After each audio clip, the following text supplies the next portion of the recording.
ധർമ്മസ്ഥലയിൽ നിന്ന് കണ്ടെത്തിയ 7 അസ്ഥിഭാഗങ്ങളും പുരുഷന്റേതെന്ന് പ്രാഥമിക നിഗമനം. അസ്ഥിഭാഗങ്ങൾ തൂങ്ങി മരിച്ച 7 പേരുടേതാണെന്ന് ഡോക്ടർമാർ. ഇത് സ്ഥിരീകരിക്കാനായി ഫോറൻസിക് പരിശോധന നടത്തും.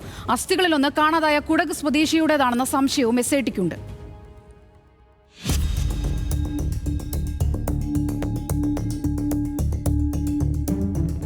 കഴിഞ്ഞ ദിവസമാണ് ബംഗളക്കുട വനമേഖലയിൽ നിന്നും ചില അസ്ഥിഭാഗങ്ങൾ കണ്ടെത്തിയത്.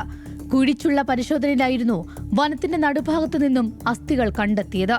ആദ്യഘട്ട പരിശോധനയിൽ ഇതേ ഭാഗത്തു നിന്നും മണ്ണിനു മുകളിൽ അസ്ഥികൾ കണ്ടെത്തിയിരുന്നു.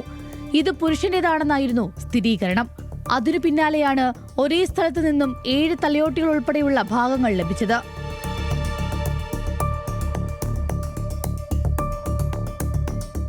പ്രാഥമിക പരിശോധനയിൽ 7 പുരുഷന്റെ അസ്ഥികളാണെന്ന് കണ്ടെത്തി.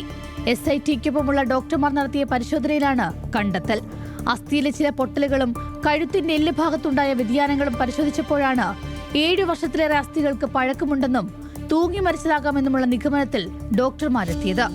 ഇത് സ്ഥിരീകരിക്കുന്നതിനായി ഫോറൻസിക് പരിശോധന കൂടി നടത്തും. ഇതിനായി മുഴുവൻ അസ്ഥിഭാഗങ്ങളും ബംഗളൂരുവിലേക്ക് കൊണ്ടുപോയി.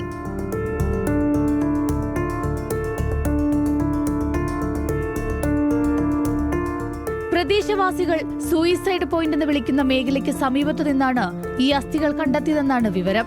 അതിനാൽ നിലവിലെ പരാതികളുമായി ഈ അസ്ഥികൾക്ക് ബന്ധമുണ്ടോ എന്ന് സ്ഥിരീകരിക്കാനാവില്ല.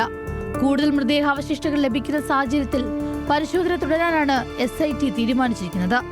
ഓരോ ഘട്ടത്തിലും വിശദമായി യോഗങ്ങൾ ചേരുകയും DGPയെയും സർക്കാരിനെയും കാര്യങ്ങൾ ധരിപ്പിക്കുകയും ചെയ്യുന്നുണ്ട്.